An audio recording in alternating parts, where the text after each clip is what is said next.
sunny, high temperature around 63.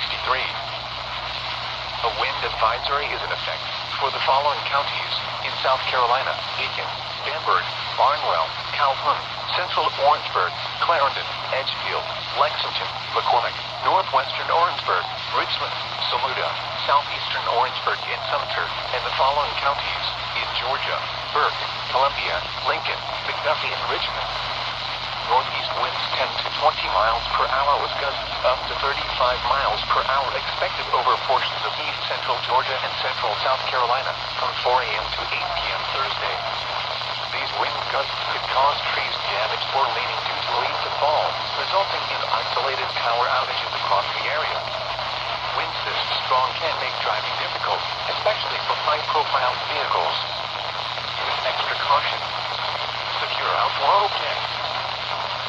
The 10 p.m. Eastern Daylight Time observations. At the Columbia Metro Airport,